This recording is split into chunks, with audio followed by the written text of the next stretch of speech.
Good afternoon, everyone. Sorry for this little delay. So the point today is to talk about traditional plant knowledge and to try to see if this kind of stuff is useful for the sustainable gastronomy or not. It's just folklore, it's just poetry, or is instead an important tool, not the only tool, but an important tool for fostering sustainable gastronomy. So I'm sorry for the PPT, but it has been drafted with another fonts, and the fonts now were transformed by the Blackboard system. So the old wine, new wine, Wineskins is of course not referring to the point that the object of today is wine. I am a very bad expert of wine, but is rephrasing a very famous statement of the Bible. Is that right, Antonella? Sorry. Il vino vecchio nei fiaschi giovani o il vino nuovo nei fiaschi vecchi is an original statement of the Bible. Yes. So, yes. This is kind of a game of words on this point. Anyway. Yes, it's a metaphor from Vangeli. Exactly, from the gospel. And the point we start from is the point was made by two of my main guides and intellectual teachers, Darrell Posey and Nina Atkin. There is an inextricable link between nature and culture. I know that you deconstruct in your lectures a lot this dichotomy, and this is right because it's very artificial. But I mean, for the good sake of the kind of reflection I want to do, this is still a very useful one. So there is a link between culture and nature, and you can see Darrell Posey is not Beppe Grillo, who in the 90s and 80s for decades worked together with indigenous peoples in the Amazon, trying to understand classification systems these peoples had. So Darrell Posey was an entomologist, actually, so not a big expert of plants, but of insects, and was trying to understand knowledge, perceptions, classifications, uses of insects among the Yanomami. And I think from this picture you can see also the kind of epistemological ethos of this work, not just the science here and the traditional knowledge holders here, but equal relationship. And the other starting point is just before dying, Nina Atkin, who has been a very famous anthropologist from the US, who has been working on food medicine. Whatever you want to know about the intersection between food and medicine in humanities, in cultural studies, you go through the work of Nina Atkin. And she wrote about the need for a transdisciplinary and culturally germane science. So there is an inextricable link between nature and culture, and we need to produce a science which is relevant, which is devoted to humanity, not just for the good sake of producing data and nobody knows for what these data are for. So this is for me very crucial. I will structure my my point and my reflection through different theses. I will try to articulate and to better explain. Traditional plant knowledge is part of a big story in gastronomy, which is the TEK, the traditional environmental knowledge. So meaning is the result of a long coevolution between environments and communities.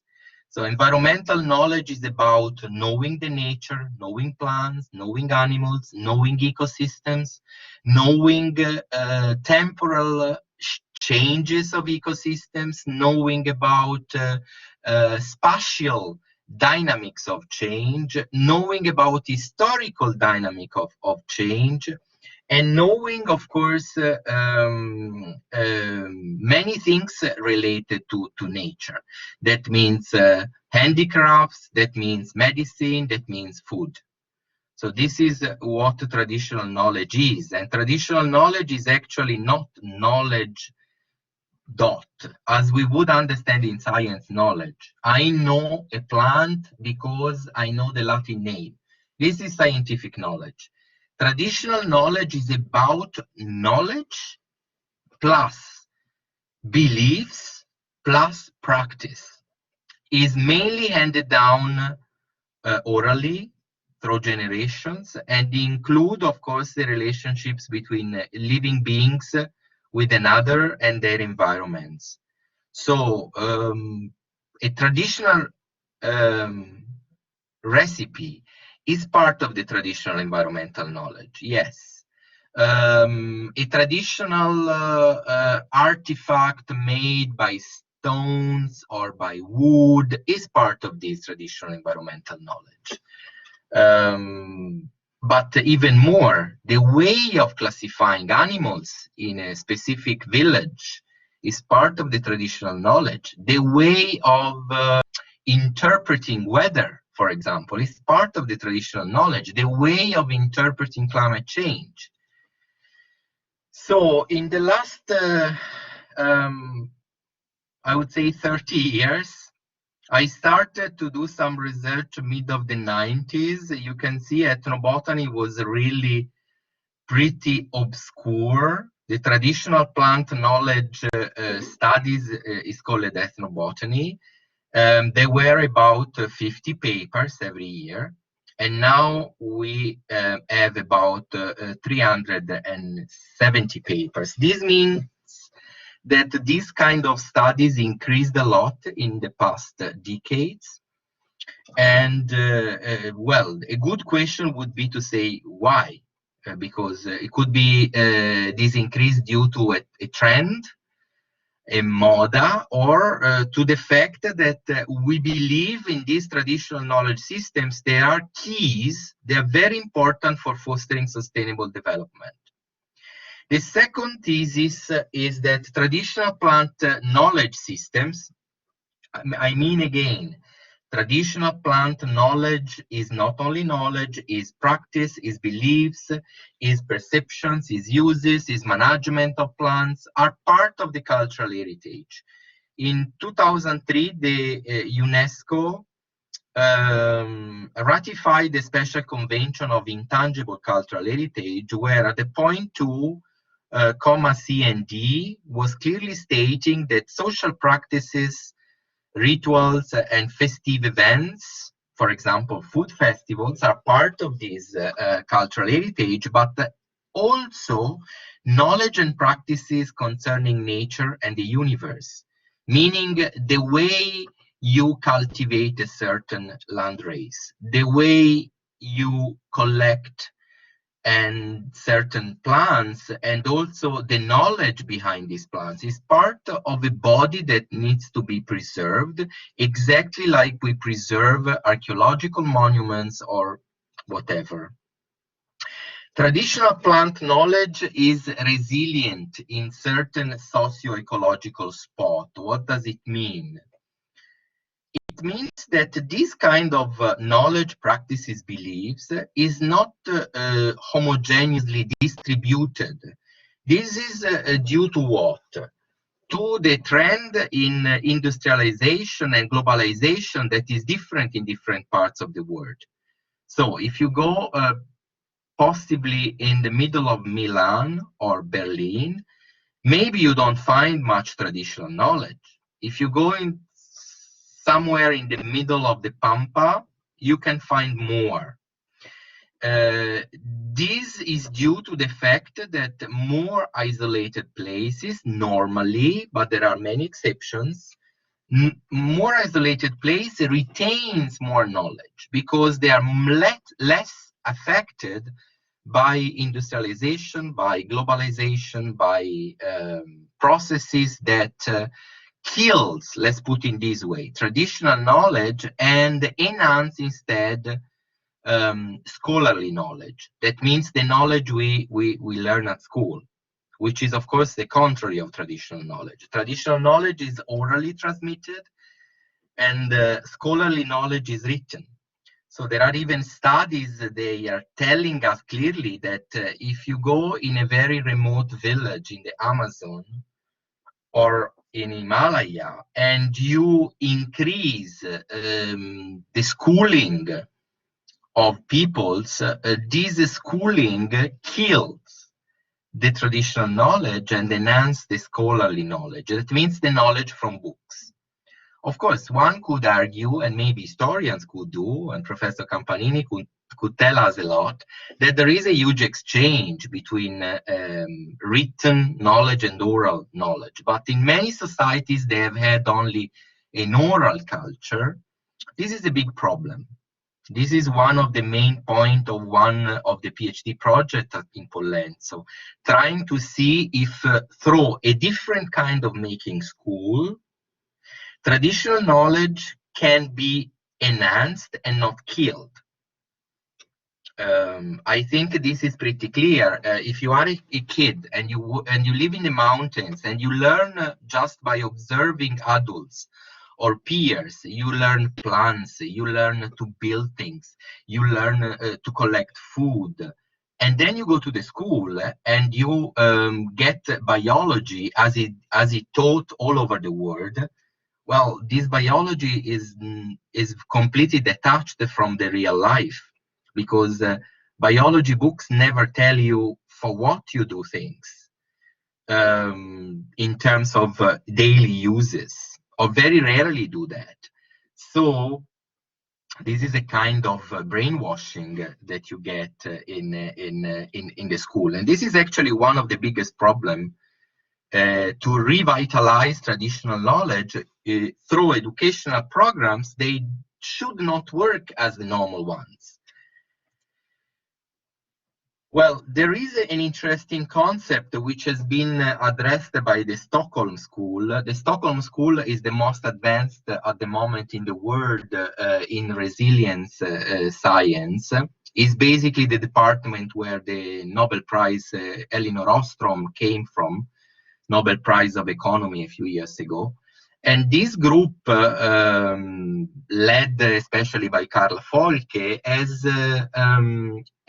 theorized the concept of biocultural refugia. So basically this kind of idea is that in different parts of the world, we have special places where traditional knowledge is extremely dense, and these places are actually refugia, and they are very important as places where the traditional knowledge is safeguarded in a special way. And this is extremely important for food security, because of course, if you are in times and places where food is not secure, if you have the knowledge to live with little, you can live and survive. If you don't have this knowledge because you have lost this knowledge, this is more difficult. So the idea of biocultural refugia, the idea of special places where traditional plant knowledge is big. I think you may have had this in your life very often. There are places in a strange way where people knows a lot about nature. And there are places where people do know zero. So this is an important point. Another important point, so traditional knowledge is traditional plant knowledge, not ubiquitous, is not spread in a regular way. The other important point is a theoretical matter addressed by Nancy Turner, also a visiting professor in Pollenzo. Actually, Nancy was the first botany professor in Pollenzo before Pieroni arrived. And Nancy Turner, now emeritus professor in University of Victoria in Canada, has addressed the idea that, like in ecology, the richness is maximum at the edge between different zones. For example, if you travel from Pollenzo to Monaco or Nice, Nizza, and you go up to the mountains, you will find a very interesting flora there, because this is an edge between, let's say, the alpine flora and the marine flora. So in ecology, edges are very crucial because are incredible spots of diversity. In the same way, Nancy Turner said that there are also special edge for plant knowledge, and this edge, that means places where the people knows a lot, are normally places between different cultures, different languages, and so on and so on. So this is an important point, the importance of being hybrid, I would put in this way. And Nancy studied this very much with the First Nations in Canada, seeing that this plant knowing and using plants was extremely high at the border between different linguistic areas or cultural areas. In the same environment, traditional plant knowledge can be very different, of course, depending upon culture. I can live in an environment, my neighbors live in the same environment.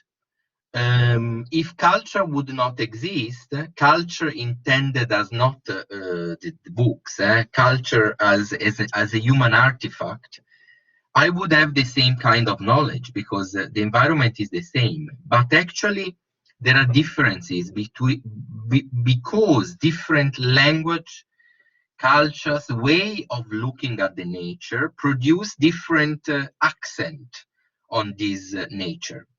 Example. Well, in the mountains, for example, in the Alps, or many mountains of the world, you can find populations, they rely more on horticulture, that means migliorini, and there are populations that rely more on pastoralism, that means volpato. Well, they live in the same environment, but because they do different things, and they have done through centuries, they see nature with different eyes. So the pastoralists are very big experts of pastures, of isolated places where you bring the animals to graze. While horticulturalists are big experts of plants they grow around the house because they had the habit to build home gardens.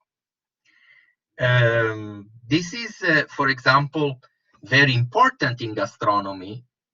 So the fact that in the same environment you have different plant uses because you have different cultures. For example, in the Mediterranean diet, you have two very important plants. One is originated from horticulture, and one is originated from pastoralism, growing in the same environments, but traditionally being used by different groups. These plants are wild chicory, that is the plant basically the mother of radicchio, chicory, and so on. Let's say also lettuce, wild lettuce, very bitter.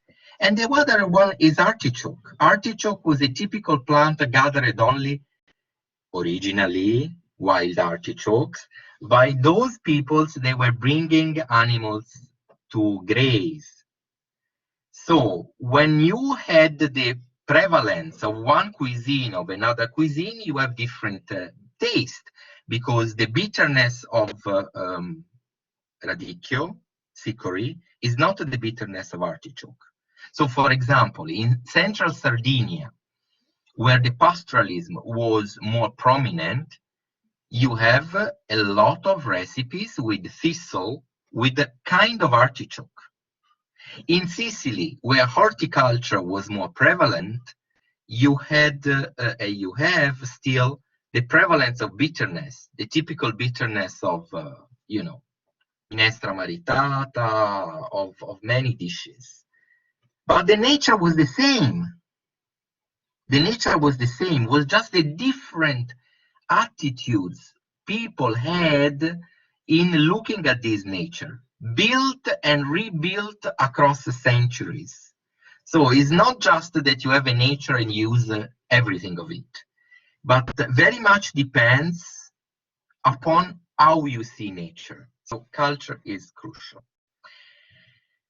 Let's keep this. There is another important point that is connected to this plant knowledge, that is the way you look at landscape. Basically, different cultures use different plants because they see the environment in different ways. Just an example.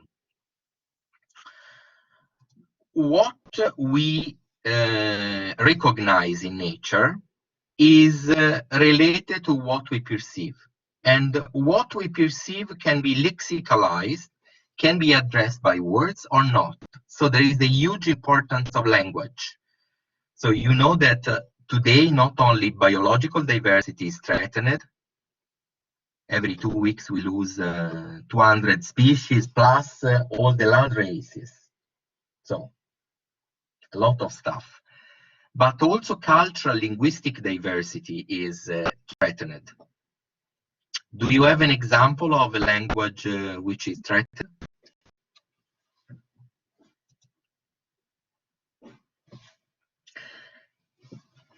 Many alpine languages are threatened. There are many threatened languages in the Caucasus, in the Papua New Guinea, in Africa. There are disappearing languages. Why is so important this story with language?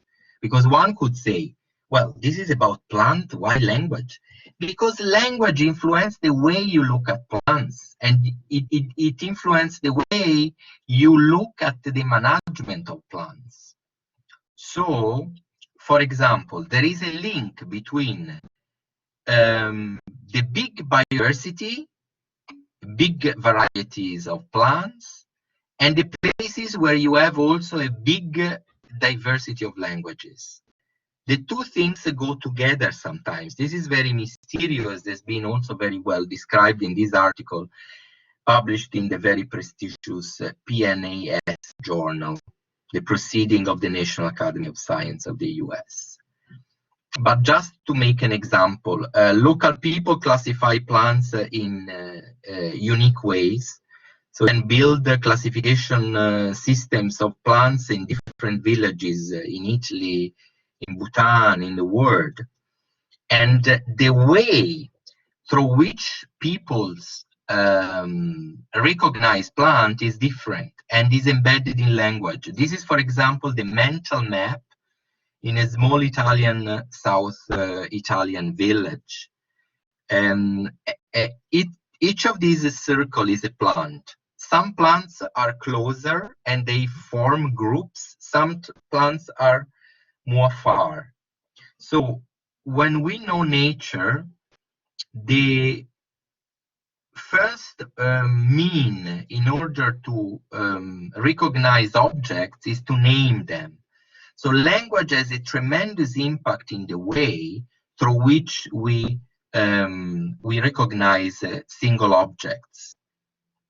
Indeed, there is a very old saying in biodiversity, you may have heard 1,000 of times. If you lose biodiversity because of pollution, because of what Professor Greco explained, you lose also the terms for defining them, and you lose also linguistic diversity. This is pretty clear. If a plant disappears because you overgraze or you mistreat the nature, you lose also the folk name that you were used to name this plant. But this is clear. A little bit more complex is why, if you lose linguistic diversity, you lose also biodiversity. Because if you lose ways of looking in a certain way at plants, you lose most of the time also ways of management of natural environments. And if you manage the environment in different way, different plants grow. And you may have a loss of biodiversity as well. So these two things, linguistic, cultural, and natural biodiversity, are very, very, very connected. And an important point, for example, nowadays biologists just look at plants in the lab, but a very important work that should do is just to record the folk names, the local names of plants. There are millions in every village, regions, country of the world. By the way, the beautiful book that I can show you now. So, oh my God, these are photocopies, the two books of the folk names of plants in Italy. It's about 1,000 pages. Who has done this book? This book was written by a crazy botanist in the 100 years ago, was German, not even Italian, but fell in love with Italy and was professor in Genoa, and began to record in each village in Italy the folk names of plants. Work of this kind exists in very few countries. Italy was lucky.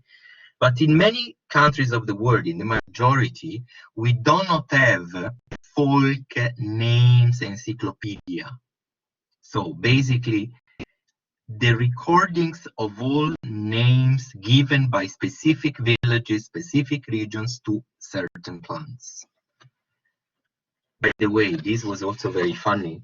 I bought, because the book has never been reprinted, I bought it one volume in the 2 volumes, because there are 2 volumes in old bookshop. I was in a congress in South Africa, and for the first and last time in my life, my luggage was lost. I had the book in the luggage. So never, never, never put a rare book in your luggage. That's why I have copies now, because I went to the British Library to copy the book of Penzig. This botanist was called Penzig, Flora Popolare Italiana, the Italian flora. Well, traditional plant knowledge concerns also food rituals, religious meaning, artistic meaning, also the way through which aesthetical situations are produced. It's not just about the name and the use. It's about how beauty is addressed. There are certain plants, even, you know better than me. I'm not a specialist of that, but there are botanists, very, very few, a specialist of that. They just work on ornamental plants. Can you imagine how different ways peoples in the world consider beautiful plants? For the Chinese, beautiful plants are certain things. For Italians are other things. This is a very interesting point. The idea of beauty is very different. Actually, a very interesting project that should still be done, that is a very crazy project for a botanist, is a project thought by my friend Monika Kujawska at the University of Łódź in Poland. She would like to collect pictures of all the cemetery plants in the world, not the fresh plants, the plastic plants. Well, one say, but the plastic plants are not plants. Well, but the plastic plants are mainly produced in China, right? All over the world. But China sells these plastic plants, these horrible plastic plants, in different countries according to different ideas of beauty. So this is a beautiful, actually, project still to be in order to understand variation in the perception of beauty. Anyway, traditional plant knowledge is also music. For example, like in the Mondine in Italy, still in Africa, many processing, for example, sowing sorghum, are related to specific songs. And not only that, sometimes the songs contains the information on how to do certain things with plants. So there is also a very, very subtle dimension in the perception of plants, not just name, use, but the rituality and I would say the religious dimension of the plants. There is a beautiful book, the most beautiful book about biodiversity. This is a secret. Nobody has this book. It's a book written exactly by Darrell Posey, an entomologist. And the book is entitled The Spiritual Value of Biodiversity. So it's exactly the value that is not material. It's not just the use, the dish. It's just this aura that different cultures assign to different plants in different ways. I have this book.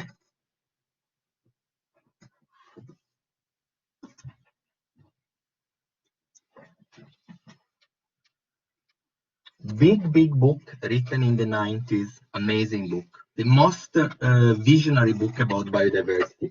Not the same boring story. Biodiversity, there are 3 levels of biodiversity. There is the species, the genus, the ecosystems. This is bullshit. This is completely idiotic science.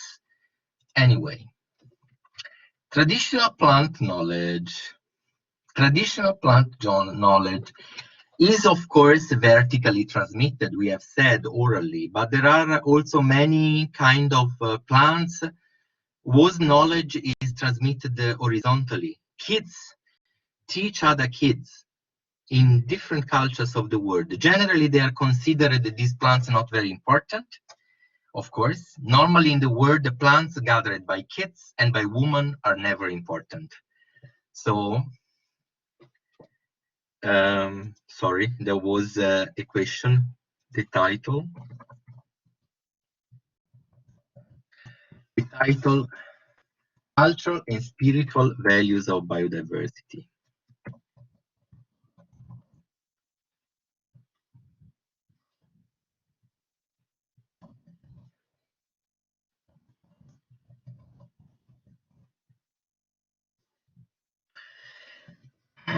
So, it's important to underline that also these marginal social subjects like kids may have a very, very important,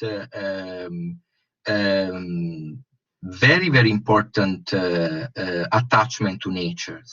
We strongly tend to believe that kids, if they don't go to school, they don't know anything about nature. But actually, kids transmit the knowledge horizontally. Sometimes kids, they have not yet gone to schools.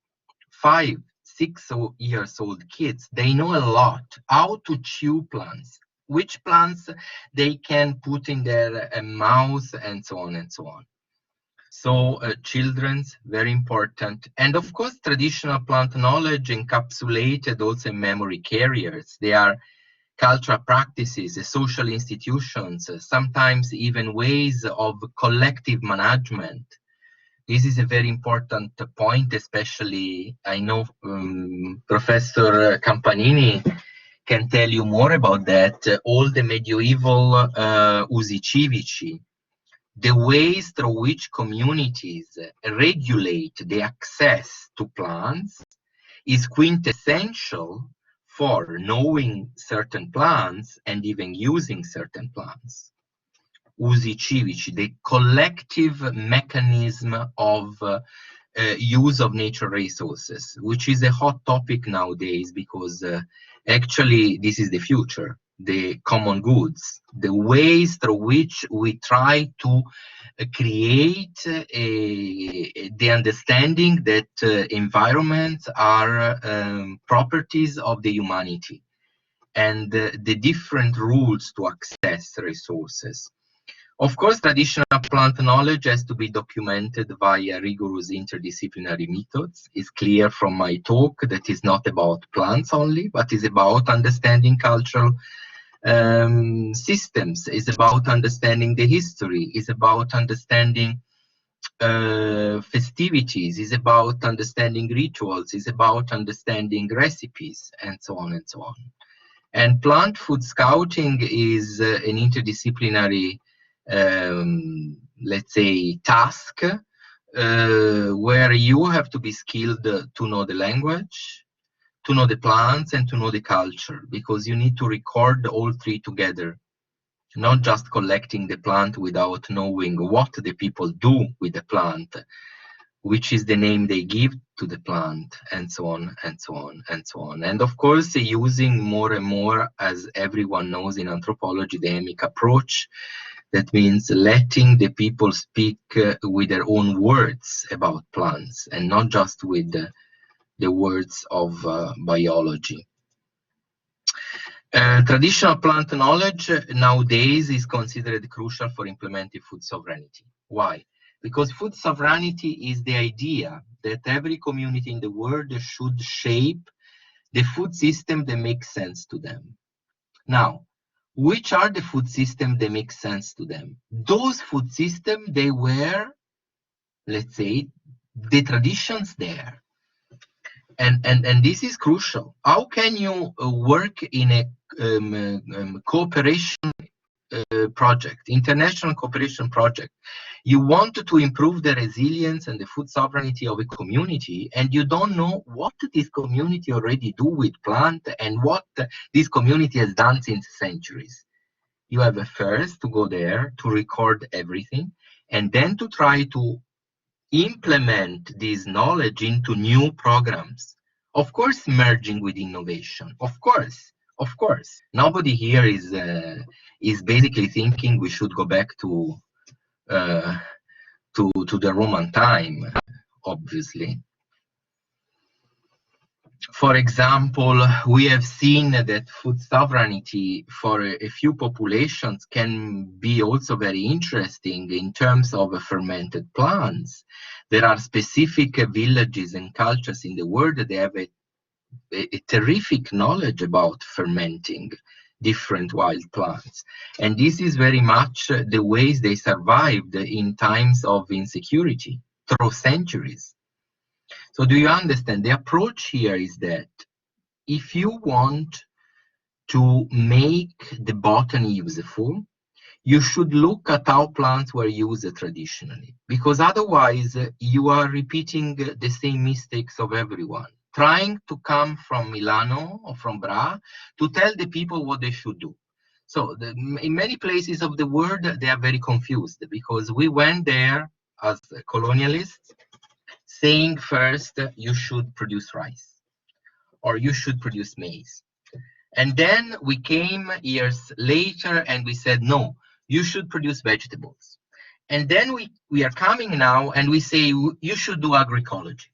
Well, the people get very confused, because actually every solution maybe is right, but every solution is wrong if not starting from what they already have and they did for centuries.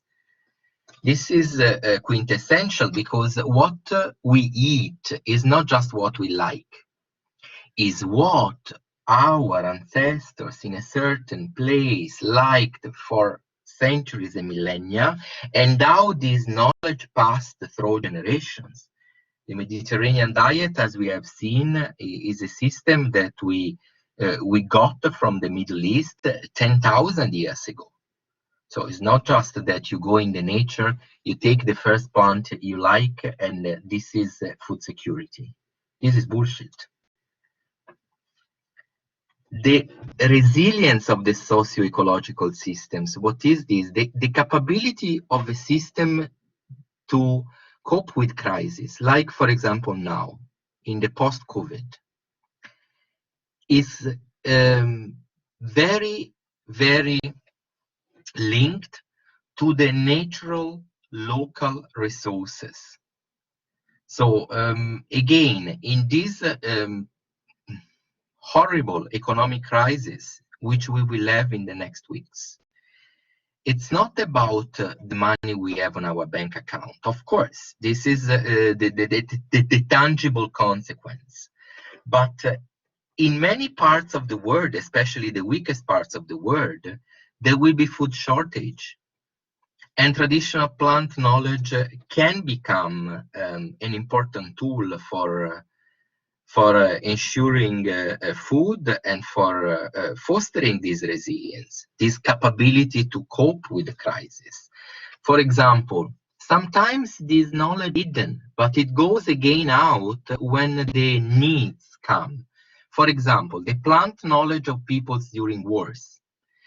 There have been many studies, well, not many, but a few studies done during the Second World War, or for example, during the African wars, or during the most recent Balkan wars. When wars arrived, the peoples begin to remember things that their grandfathers were doing, and in this way they can cope. There has been beautiful articles written on how peoples in Sarajevo survived for 2 years without food. Because the elderly persons, this happened not 1,000 years ago, it happened 20 years ago, okay? You have been just born with the Yugoslavian wars. When you were born, I was at university. I was I think Antonella Campanini, following this horrible war in the middle of Europe. The people were able to survive because elderly persons began to tell again what could be eaten in the forest. Otherwise, the Sarajevo would have had no survivors. Of course, they were also eating rats. They were eating mice. They were eating little birds, a lot of wild plants, and so on. Now, what does it happen, however, when external, let's say, factors affect this traditional knowledge? Well, this is a case study from Albania. It can be from everywhere. Sometimes people, when they have need of money, begin to overexploit resources. And this is not traditional knowledge. They have never done that.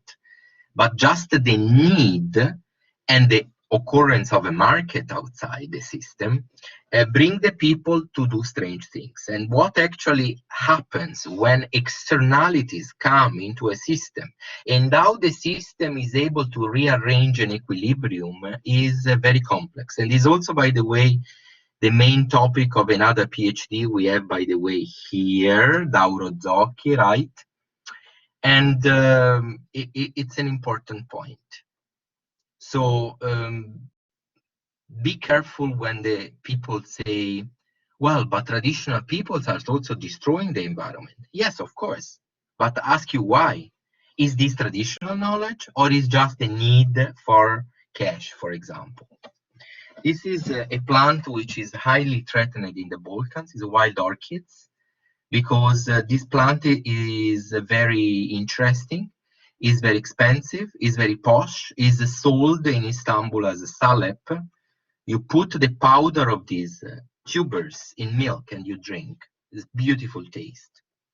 So the problem is when we diverge traditional knowledge from the system where it was born and we make something bigger out of it. It's actually why we have COVID. This is the quintessential point. You can explain in biological terms how much you want with the word of Professor Greco, the spillover from the wildlife, but actually the COVID is, like AIDS, is the demonstration of what happens when you put something out of the system where it was born and you pretend to make a globalized good. Because the pangolins were eaten in China, are eaten in Africa, in villages where there is nothing, just the forest, they are the main sources of proteins. But the problem is when these become a trend and these become a very expensive gastronomy, you completely, let's say, destroy this equilibrium. So many of the disasters in the world are not just, this is too naive to think in this way. It's not just I go in the nature and I destroy nature. The people, nobody wanted to destroy nature, but I go in a certain place and I make something small and existing only there, something globalized. This creates a lot of problems. And of course, traditional plant knowledge, because they improve the food sovereignty, can create the small circular economies, the territorialization of brand, which is basically the history of slow food in the last 20 years. So why is so interesting the idea still fresh, even 30 years later? Because the idea of increasing the, let's say, narratives regarding local products can produce this amount of cash if the things is kept small, not transformed in global, can produce the little cash that local communities can use for surviving in places where maybe sometimes nobody would like to live. And brand territorialization is very important in this story. That is, of course, also the big reflection of Professor Campanini regarding when the link between a name and the plant, a name and the food emerged. Last but not least, traditional plant knowledge has to articulate science and academia as open platforms, not as places where there is only the knowledge, scholarly knowledge, but as places where we have the traditional knowledge holders, the, let's say, normal scholarly knowledge holders, the people like your professors, and everyone, and the broader audience. Ignacio Ellacuría was my guide, who was killed in 1989, was the rector of a Central American university, and we used to say, the university should not abdicate the mission of academic excellence. Of course, excellence is important, but university should be present intellectually where is needed to provide science for those without science, skills for those without skills, be a voice for those without voices, and give and provide the intellectual support for those who do not possess the academic qualification. This is the mission of Pollenzo as well, I think. Questions or comments? Nobody there? Or gone? I was too long, Professor Campanini.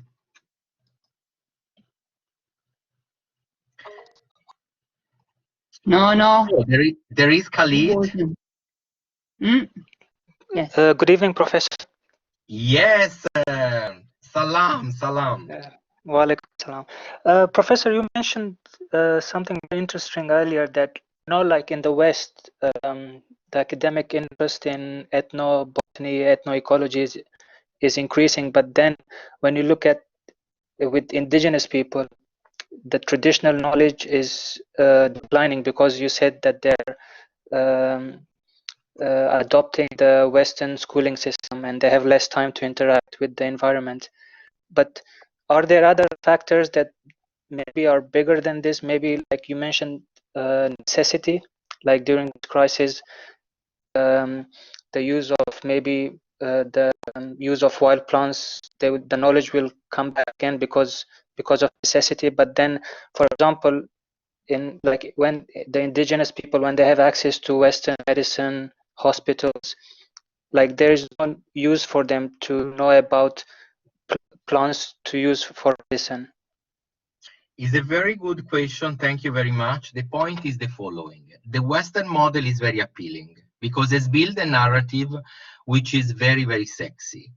And the narrative is based on mainly one important thing, that is the welfare, the well-being of the people, because money can improve the means of the people even to study more. So the Western idea is very important, but the Western idea has a big problem that cannot be neglected. The Western idea sometimes destroy the local ideas of development, the local ideas. And I strongly believe the truth is in the middle. It's not black and white. We need systems where we live in, let's say, a world dominated by Western values, but we need also to keep and to respect as much as we can the local values in terms of evolutions that originated there and went through centuries there. So we need a harmony. We need a marriage between the old and the new. And I strongly believe that if you look at well-being, meaning happiness of the people and life expectancy, the most developed countries in the world are not the first. So we need, of course, the well-being, and well-being is also social, according to WHO, is not only the absence of virus, but we need also happiness. And how many countries measure the happiness of the people? In my opinion, only Bhutan, because as in its constitution, that happiness has to be regularly measured by the government. So this shows only that the reality is not black and white. It's not a destiny that everything has to be westernized. So in Afghanistan, in 10 years, they will have to buy the things from Europe while they have the best pistachio and almonds of the world. This is wrong. On the other side, it's also wrong to think that traditional knowledge alone can cope in a globalized world alone with everything, because I strongly believe is a plus for the people to exchange. So globalization in terms of exchange of knowledge is a big value, but in my opinion, we have to find a right equilibrium.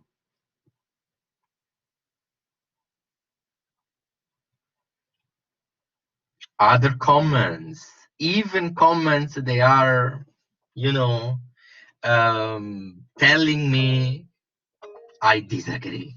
Philip Linander, what for a surprise. Hello. Hello, where are you? In Italy, in Sweden, where? In Sweden. I'm in Sweden, in Stockholm. Ah, mashallah. I see. Here the spring is really bursting right now. And it's a long spring because it's like cold, but yeah, it's very lingering. It's super nice. I just wanted to say that I really enjoyed hearing about this living on the edge and the article that you shared, because reading The Web of Life by Fritjof Capra, he also says that it's on the edge between chaos and non-chaos, and in the hybridization of two things that we get life, and we get, let's say, life, but also creativity, which according to him is the same thing. And so it goes again and again. I hear this talk about liminality, which is like when things occurs on the threshold. And I was just excited to hear about it. Thank you very much. I completely agree. Liminality, marginal areas, marginal lives are the most interesting ones, because they are not safe, but they are full of creativity. Actually, this time of COVID, for the people, if the people in the world would be wise, this is an incredible time of creativity, because you are in the edge between the security you had till 2 months ago and insecurity we all have in the next months and years. But this is an incredible time for wiseness, for creativity, for understanding deeply things. The Western world has made us in a machine that is like a minced meat machine. I strongly believe that liminality is beautiful. I don't know. I have been always fascinated by liminal persons. my dream was to be, not to be at the center of the things, to explore the margins of the things, of the lives.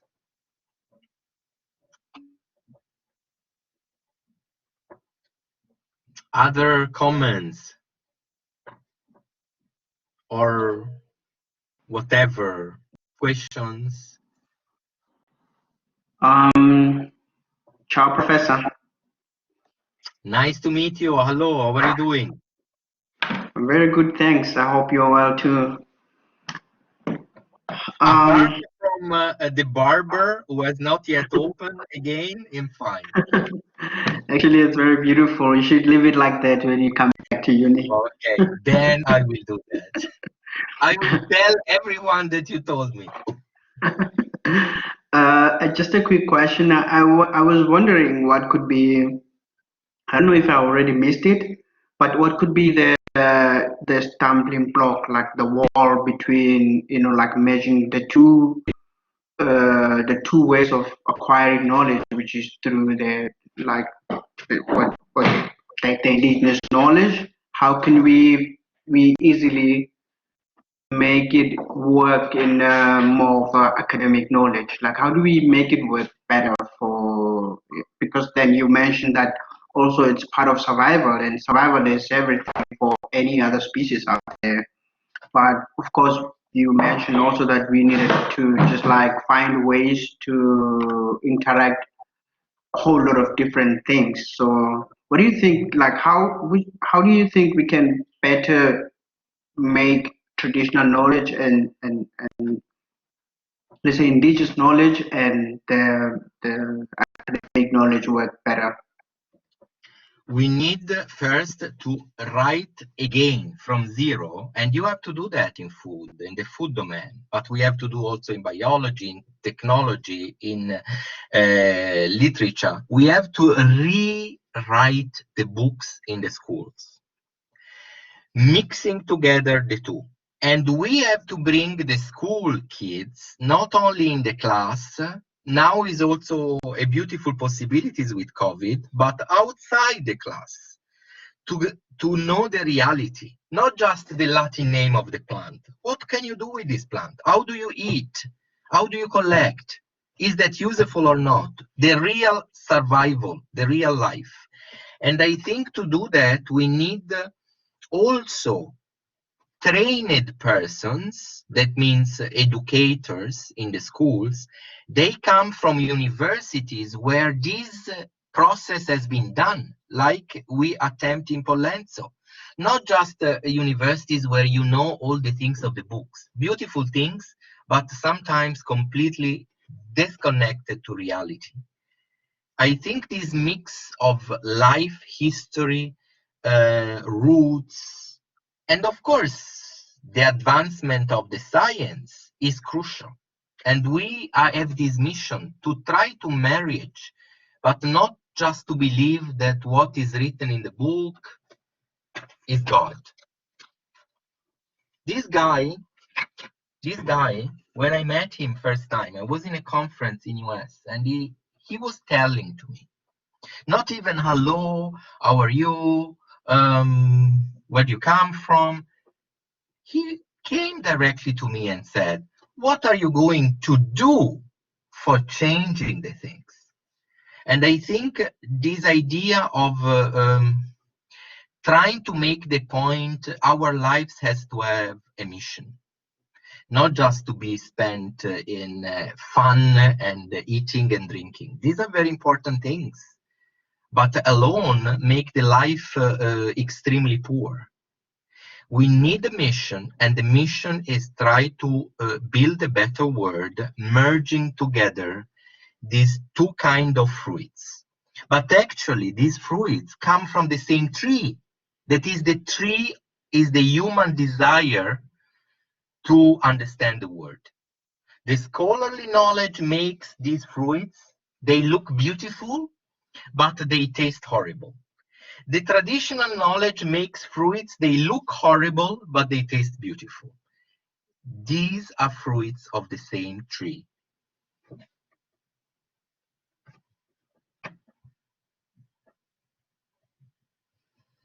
questions or comments, or Professor Campanini advising and telling me what we should do. Hello, Professor. It was boring. Hello, how are you doing? Good, how are you? Fine, fine. I was wondering if you think that this global crisis actually push people to further expand their knowledge in traditional plants, or will it just be business as usual once things somewhat go back to normal? Like, how have things changed in Yugoslavia after the war? Was there an expansion of the knowledge, or have things just gone back to the way they were? Well, in the former Yugoslavia, where I've been working for 20 years, Yugoslavia and Albania, I have to say that the war was, of course, horrible. Every war is horrible. But it was also an incredible chance to look again at rural development with other eyes. And nowadays, we have the most interesting food initiatives and slow food in this area. So this, just to say, nobody wants wars. Don't misunderstand that. Wars are horrible, and this crisis we have now is horrible. But we can take this occasion, or we could take this occasion for downgrading our a little bit our life and bringing back to what is really important. We can live with much little. I mean, one comment I have heard from colleagues, we are at home, we live slower for sure, and we do more things related to our, let's say, daily life. Everybody cooking. I think if we have an image of this COVID, it's not an image, it's the smell. We have got again the smell I had in my childhood when everyone was cooking. This is beautiful. This is beautiful. Michael Pollan would be extremely delighted to that. So we have to take this chance to make in a way that this deep understanding that we can live with much less is kept also now, when, of course, a big part of the big fish in the world want to go back to business as usual, very fast, very unsustainable. But I think a lot of people understood this message. A lot of people, for the first time in their life, they spent 2 months with their kids and their wives and their husbands, and they understood that we can be happy also with less. So I have hope, but we have to be very realistic, and there are many lobbies. They want we consume as before, and we produce CO2, and we live like crazy. So I hope that we can find a better equilibrium. But this is our chance. I mean, with with the ecological disasters we have, I'm sorry to be so horrible, but COVID was a blessing. For the first time, the water in Venice, they were clean. For the first time, for many asthmatic people as I am, the cities have beautiful air. So let's try to take this inspiration to be different out of COVID and not exactly the same. This is my opinion. Huh? Yes? Could this also be like a nice time to maybe do foraging as well? Because I assume that maybe the land has much more space now to grow some amazing plants and with less pollution, of course, maybe of the atmosphere and the surface, the floor, the ground. So I assume this could also be nice. Absolutely, considering that now to be in a shop or in a supermarket is horrible because you have to go with mask. You are happy if you are out as soon as possible. So this is the time for being open air. So for visiting farmers market open air, for meeting the producers, for walking in the parks and collect the plants. I think it will have still this good chance for a few months, because to be in closed environments will be horrible. Think of what it will be to be in a closed restaurant or in a closed bar. It will be horrible. With masks, everybody afraid. Well, this is the time for open air. So I strongly believe that there will be an increase of open air activities. Of course, at the beginning, it won't be that much, but I strongly believe, for example, the mountains will become again very, very beloved instead of the seaside. More nature, more exposure to nature, and more exposure to nature in science historically has always mean an increase of knowledge, a deep knowledge, not the book knowledge. When you stay more in the nature, you learn more, you use more, you understand more. My hope, go out and enjoy even a tree, even a nettle plant, even go out this evening and see the plants as beings. They are our companions, and I'm sure you can get another feeling of the life. Nothing is lost. It's just an economic crisis, but the human beings are not only about economic points. Nothing is lost. Even more, life is in our hands now. Please. Ciao, Professor. Do you hear me? Thank you. Yes, thank you. Yes. Definitely. So I come from a country that it has been like, it's very invaded about the Western values so much that, you know, most of the population think plants as animal food, you know, like they're barely consume any kind of plants or something like that in their diets. Yeah. So for me, like, obviously I have learned a lot because like I make myself kind of study of this, but so for a long part of my life, I was completely unaware about, you know, this foraging war or something like that.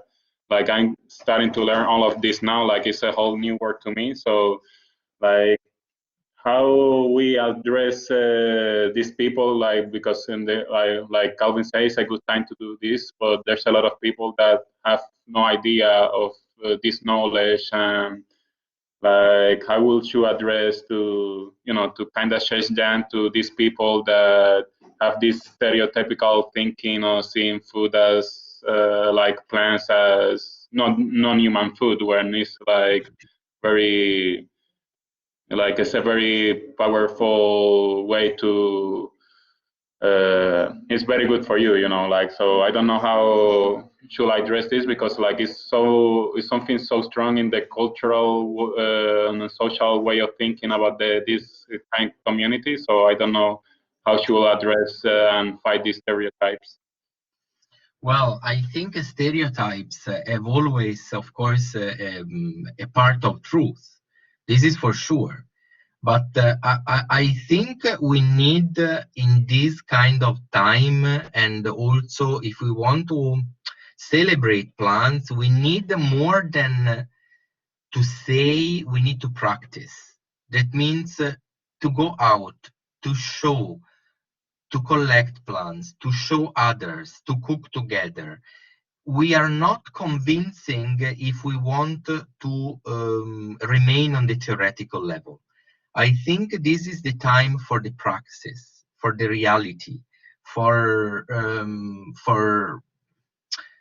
living out of our logos, out of our head. We are too much head, actually, and COVID can help us to.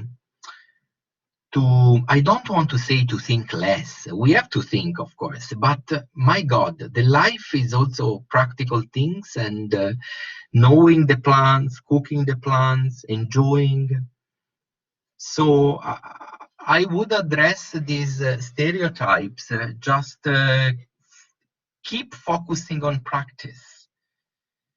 What of course sounds hilarious because it's the contrary of what we are doing now. And this is where internet cannot be a good solution. Thank you. Like, I really appreciate, because like I have right now, obviously in this community, I don't have that kind of problem. But like if I were going back to my country and I try to introduce this kind of, healthy habits to most of my friends, like it will be something very difficult. Like most people are not open to it. They will take you for crazy, but go ahead. The beautiful things in life are always contradictory and are always not simple. So even the poorest things, the most disregarded things are very virtuous sometimes, are gold. So this is very powerful, the narratives. Gold is not gold. Shit is gold. Thank you, Professor. Thank you so much.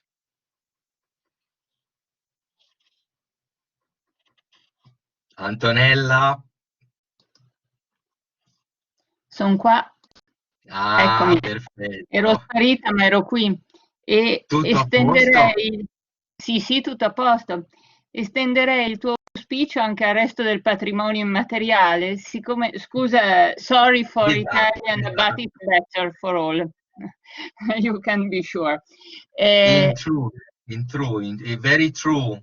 We extend our wishes also for the intangible cultural heritage. They are not only plant knowledge systems, many other things. Esatto, tutta la riflessione che hai fatto mi faceva pensare che tutto sommato questa opportunità del Covid potrebbe fare scaturire quantomeno un qualche cos'altro, oltre alle piante che probabilmente sono quelle che ne risentono di più. Però tutto quello che è intangible heritage penso che possa risentirne in senso positivo in questo caso, con il problema che poi avremo più specie da proteggere. Ma questo sarà un problema che il signor UNESCO si porrà a suo tempo. Sure. What is intangible in this phase is very precious, is very important. And I think we have got in this COVID another sensitivity to look with different ways this intangible. Intangible but not invisible for those who have good eyes. Yes. So I would say thank you so much to everyone. Is that correct or not? Yes. If there are other questions, I'm open. If you have whatever comments or curiosities, just write an email and so we can chat, and no problems. Professor, maybe one last question, if it's... Yeah. Maybe you partially answered already, but what do you think about this race towards supermarkets? I mean, I think we have an idea of survivorship, which is much more linked on storage and accumulation rather than using. And so maybe you partially already said something about being outside, but I think it's... Yeah. Maybe what do you think about it? I think we need to educate people to have the fridge empty. There is a kind of syndrome all over the Western world. The people are afraid to have the fridge empty and they buy excess foods. Sometimes they waste the foods. And you can see the queues in the supermarket to buy the meat, to buy certain things. I strongly believe that we should try as an educational tool to try all for at least 2 weeks regularly to have the fridge empty, not full, but empty, and to try to make use of our creativity to expand the possibilities of what we can do even with little. This is actually a problem in this idea of buying everything at home and full. To be serendipitous, to have less in the fridge, and to use more creativity. It's a long way to change that, because consumerism is how our system works, to produce artificial needs, and when artificial needs are satisfied, the will is working. I think we need to do something on that.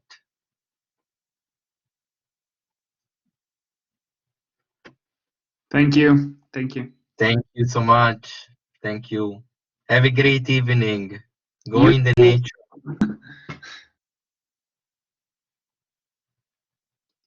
Antonella, I would say that we will say thank you to everyone. Mm-hmm.